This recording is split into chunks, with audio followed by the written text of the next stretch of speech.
Hello, everyone, and welcome to today's webinar on building SOAR playbooks and playbook building best practices. Before we begin, I want to let everyone know that today's session will be recorded and shared out via email, where you can rewatch at your own convenience. Furthermore, we're going to have a Q&A session at the end of this presentation, so feel free to use your Zoom control panel at any point in time to ask questions at any point in time during the presentation.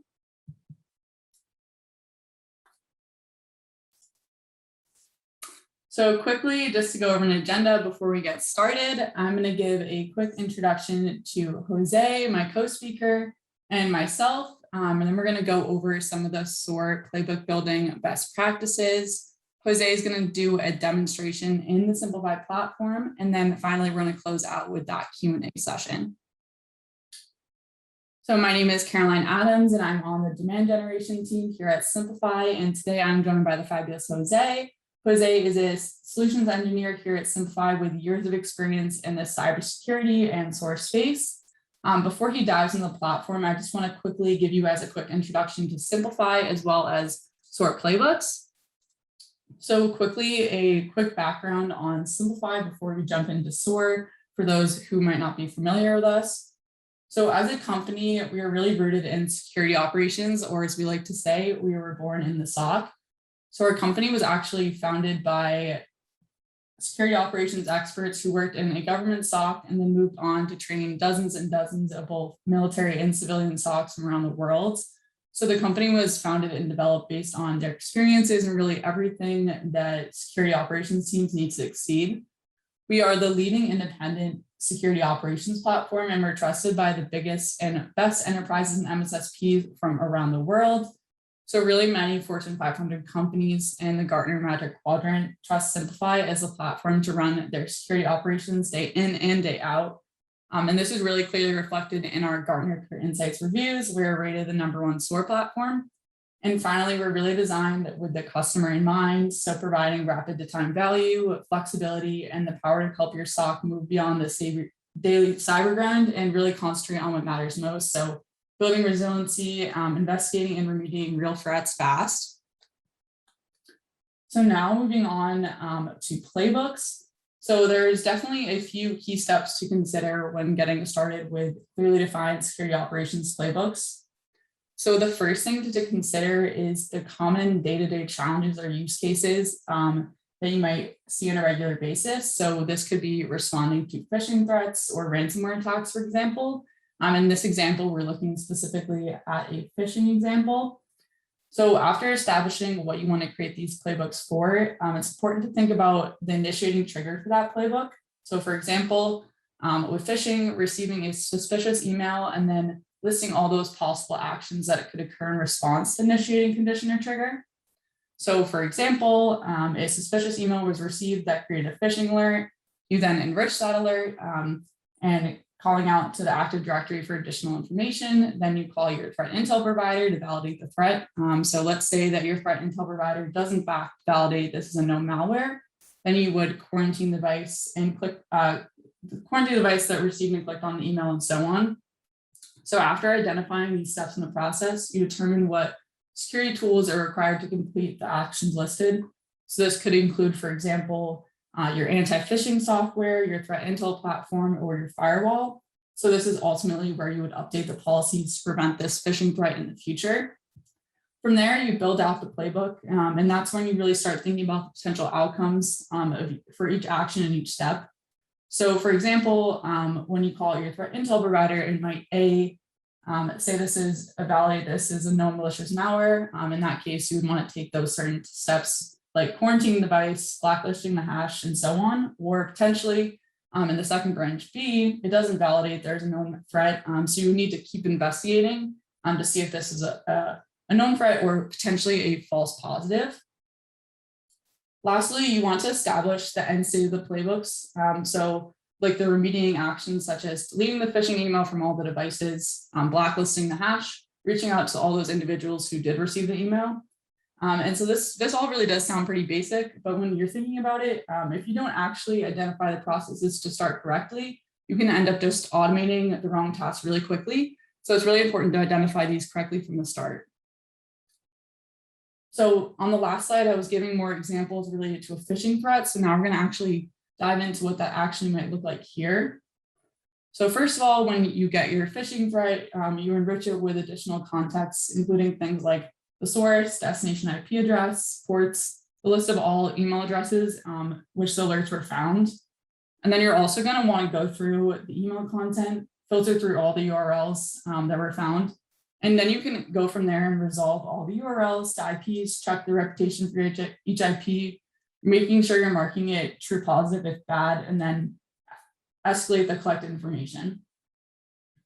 You then analyze the URLs in a sandbox environment, noting any suspicious behavior such as file downloads, websites that seem to be aimed at mimicking like very well-known sites, for example, and any unknown redirections. So if any of these are found, you can mark it true positive and then continue to escalate. So lastly, when this phishing, once it's confirmed, you can then send a alert email to the entire organization, notifying them about the target activity going on. So you're going to want to block all the malicious URLs found in the alerts within your firewall. And then of course, finishing by running through an anti-malware scan. So against all the users who receive those emails. So again, while this is a simplified version of what a phishing playbook would look like, really every step mentioned really could take days overall to complete, but with SOAR, this can now be automated with just in a matter of minutes. So beyond building just the playbooks, there are definitely some other things that are important to keep in mind. So that's definitely, first of all, the ability to easily create and also update the playbooks. So using predefined actions, your simple drag and drop, the ability to cut, paste, copy whole sections of playbooks from one to the next. So here there is no coding required. We do have the options for those who do want to dig in the code, but again, it's not required here. But in addition to this, it is also really important to test your playbooks before launching them in production. So at Simplify, we have what we call our simulator. So you're able to run through each of these steps in a pre-production environment. So you're able to safely test each of the steps of the playbook, actions, conditions, without affecting the product data. And then lastly, when it comes to how you scale and maintain your playbook library, this can be pretty comprehensive. So especially when you think about optimizing, troubleshooting, and iterating playbooks and what we call lifecycle management, you can actually now run full analytics that include things like runtime, user visibility, version control, rollbacks, and more.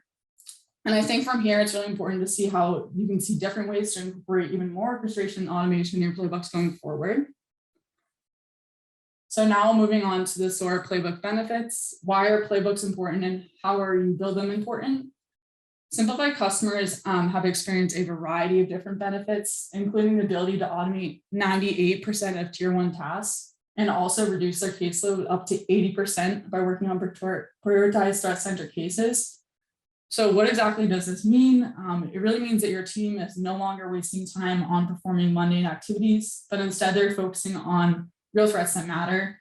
So your entire security operations team becomes more effective and efficient, and you're strengthening your organization's security posture. And then again, this is really clearly reflected in one of our customer stats here. It drove down the time to investigate alerts from over 7 hours to just 5 minutes on average. And then here, these are really just some of the benefits that SOAR can help you experience. We're actually going to jump in now to the demonstration, and Jose is going to show you exactly what we're talking about. Hi, everyone. I'm Jose. I'm part of the ASIC team here at Simplify. Thank you for taking the time to connect with us today. And now that Caroline has given us some context and made the introductions, let's talk about how we work with the playbooks in Simplify. Let me share my screen real quick here. All right. So at the heart of every SOAR, you will find playbooks. They are core for automation, they're core for orchestration, and building good playbooks will at the end translate in efficient processes and efficient investigations. Let's start with how do we build a playbook in Simplify? Now, our playbook designer is made to make it easy for you to create, operate, and maintain your playbooks. Basically, playbooks in Simplify will be displayed in a very graphical way. It's very easy to understand the flow and how each step goes from one to another. And also all our steps are color coded by the different types of steps that we have, different types of building blocks. So it's very easy also to understand what is what, if it's a trigger, if it's an action, if it's a building block. So it's very easy for the user that is doing this to know how the playbook is progressing and what is what within it.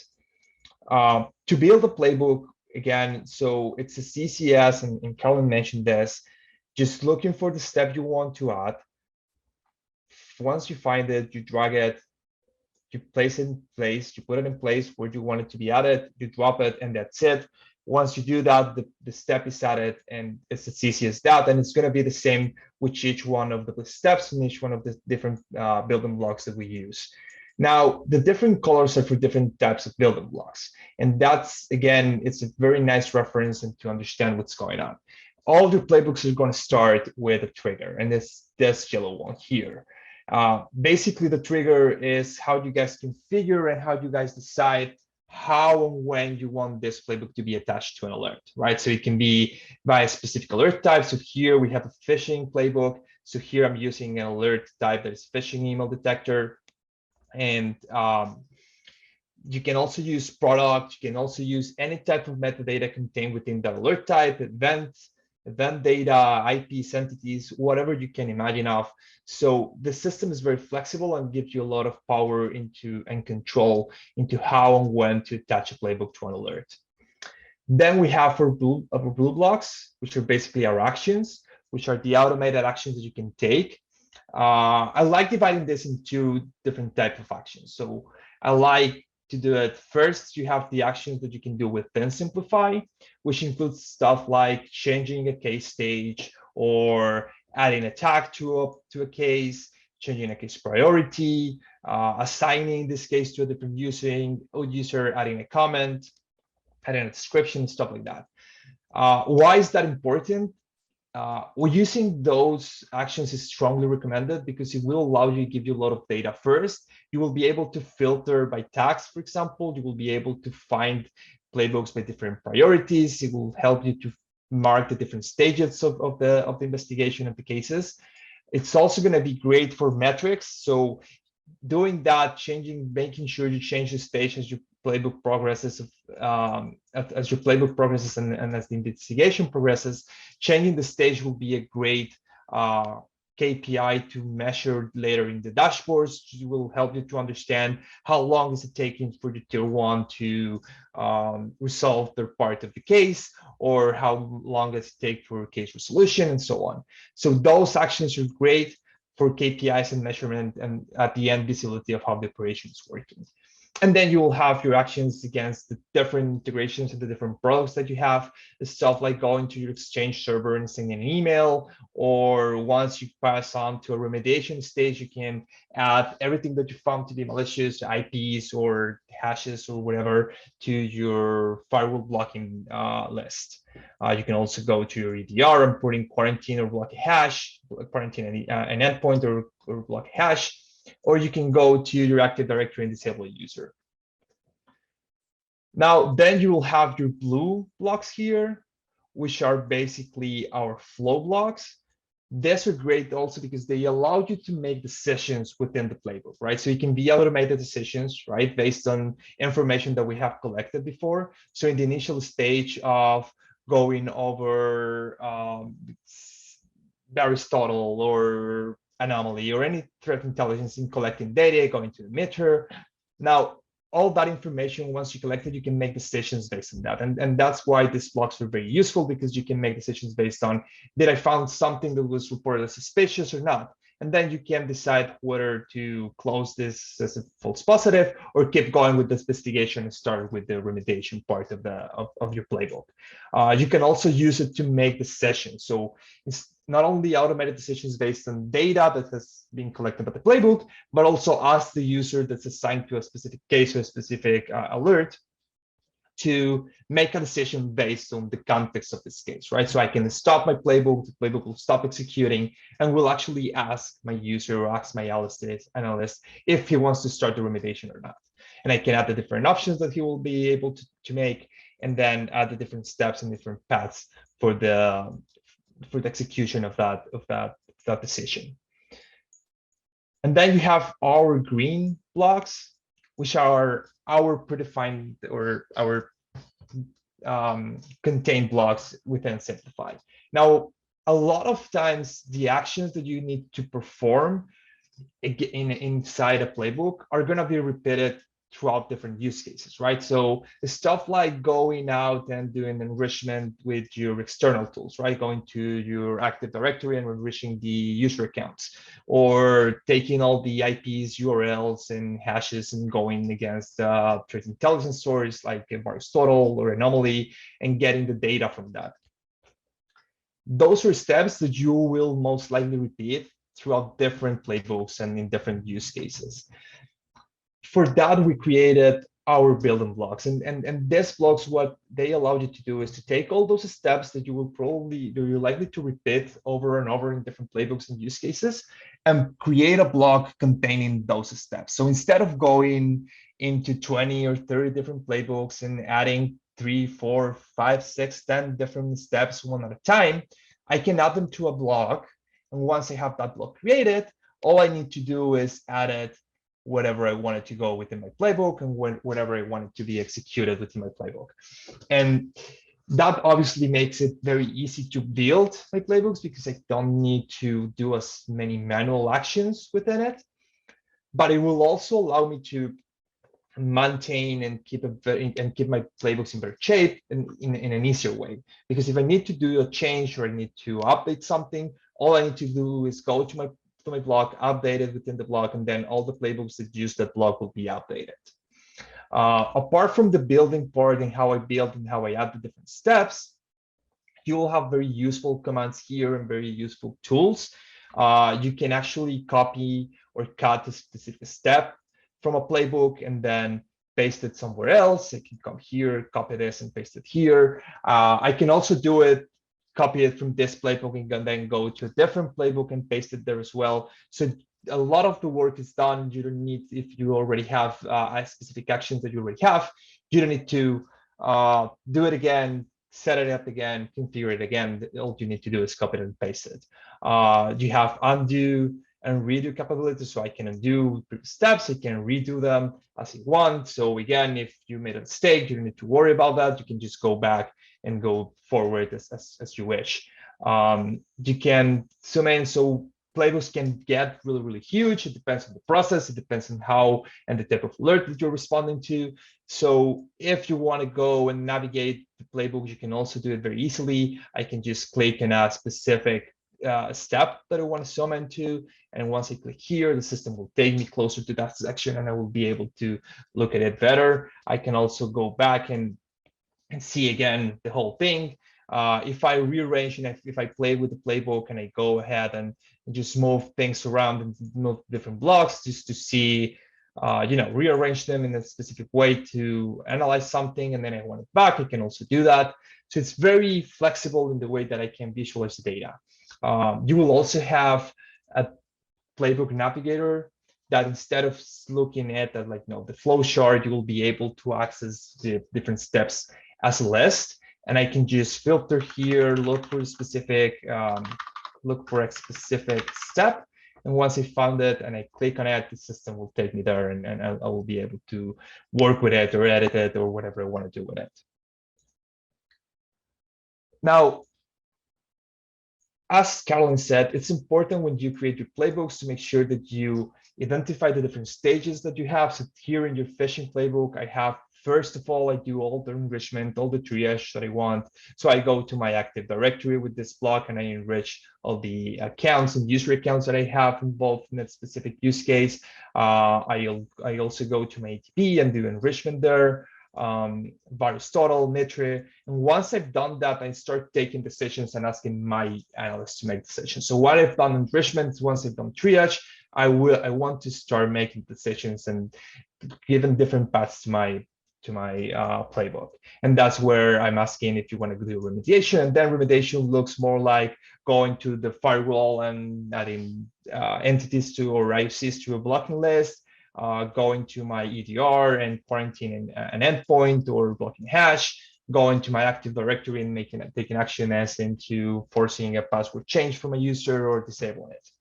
And then Once I'm done with that, what I want is to be able to close that alert, to close that case, or if there was a huge affectation and need to escalate that, then trigger a different playbook.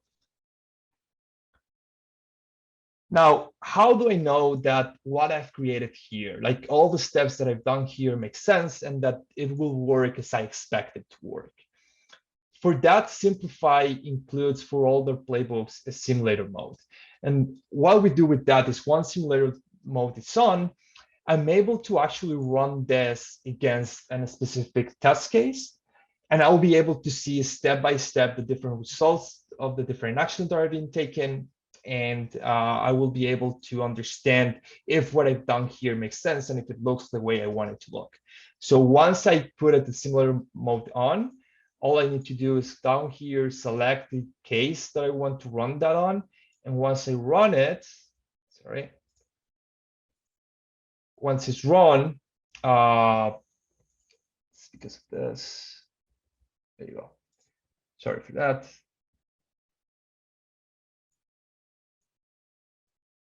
There you go.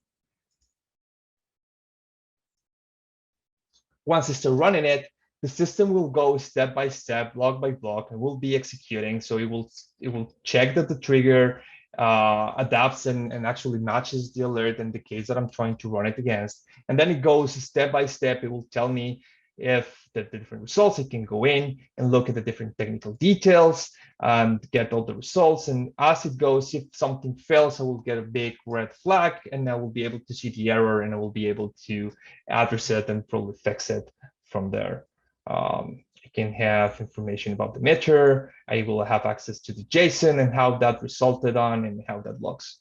And of course, once this playbook runs and once this playbook has been built, I'd be able to again test it and understand if what I did was exactly what I was aiming for and if it makes sense for my use case.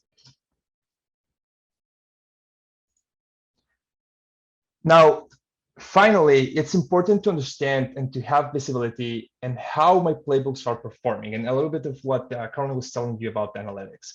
And that's why all our playbooks include all the statistics and it will have available the different analytics to how this is running and how my playbook is behaving, right? So we have quick access to statistics like how many runs has it had, how many alerts, the percentage of alerts that it has closed automatically, what is the average runtime, how many times was it finished successfully, how many times did I terminate it before it finished, how many times it failed, how many times waiting for different users, how many different environments did it run. So all this allows me to make better decisions and to adjust it and make sure to fine tune my playbook to look in a better way.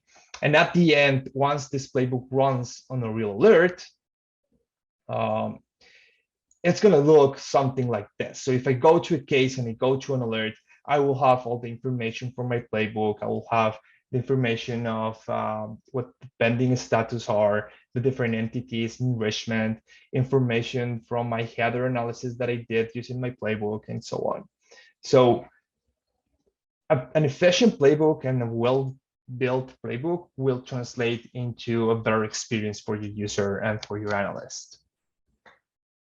Now, what happens if you don't know where to start from, right? So not everyone has procedures in place. Not all of us know how to respond to a phishing alert or to a malware alert or malware detection. So what's the best way to address those type of scenarios? What is the best way of taking advantage of my different products? What's the best way of taking advantage of my threat views and all its threat intelligence capabilities? Simplify allows you and gives you content, so you don't have to start from scratch. You don't have to start from nothing and just building a playbook out of thin air. In our marketplace, which is basically a library where you'll not only find all our integrations, out of the box integrations, so you can install it from here, you will also have a tab with all our out of the box use cases. Now, what these use cases are is basically we are giving you a whole scenario that you can use to test and to use especially for as a reference or a template to start working on your different use cases. We have different types of use cases for different type of alerts, like phishing or malware detection, suspicious login.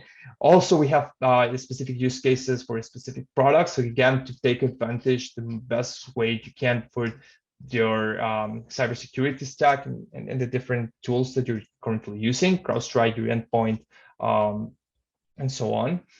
And what's going to happen is if I want to install one of this, all I need to do is once I click it, it will open a very nice wizard. It'll have, some of them will have videos that will explain what this specific use case is for.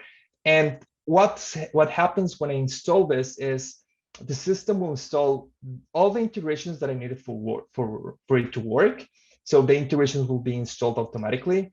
Think of them like integrations you will probably need to set them up to work with your own tools, but they all come with simulation mode. So all of them will come with mock data and simulation data that you guys will be able to test it.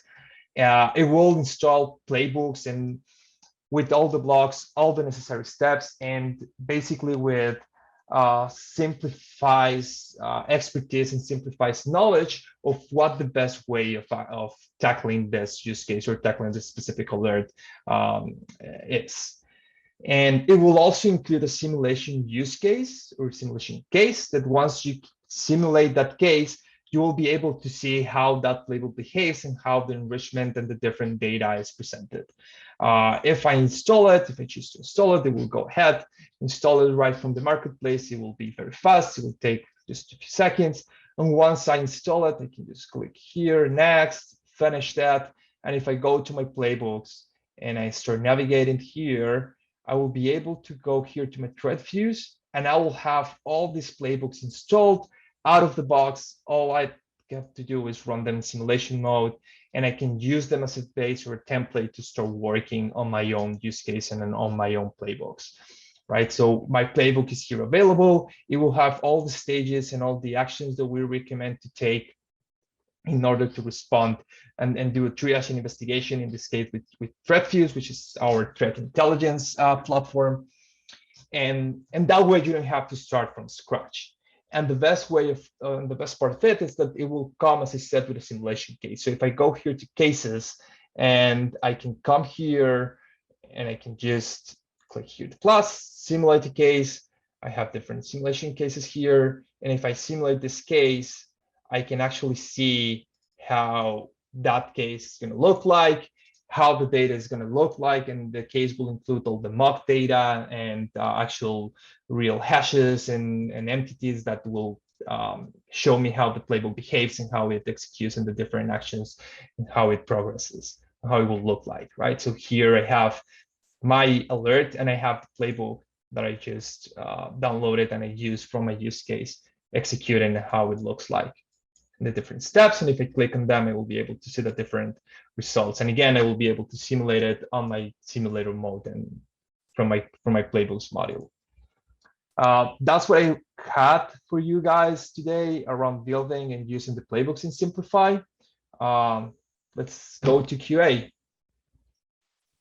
Thank you so much. That was great. We actually do have some questions coming in the chat, and I do want to remind everyone, if they have any other questions, just to use the Zoom control panel at the bottom of their screen to ask any additional questions. But the first question that came up is, how is this contacting the AD in the mail server? Just want to know how this information is entered. Sure. So most of our marketplace applications use the APIs of your different tools. So for Active Directory, for Exchange, and different for our different tools that you use, we usually connect to our API, to the API of it. And again, a lot of our integrations are out of the box. So all I need to do is install it, and it will come with all the coding and all the data that you need. All you need to do is put in the credentials and obviously make sure that everything on your tool and it's working as expected. Great, thank you. And another question that just came in is the platform multi-tenant? Yes, so we're multi-tenant from the core. That means that you can actually create different tenants within the system, and then every single element within the system you can scope it to a specific tenant, right? So you can do users to handle a specific tenant or tenants, or in the playbooks and the different integrations, everything within the system you can scope it to specific tenants. Awesome. And can I use Simplify if I don't have a SIM? Yes, you can. So we integrate with most of the main SIEMs in the market. So we do integrate very well with the SIEMs, and we collect data from them.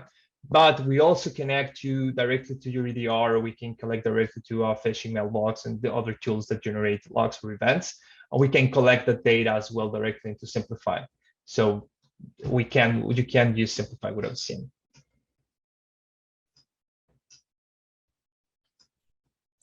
Great, thank you. So now I think that's all we have time here for today on the Q&A, but I'm just going to quickly share my screen and go over the community edition.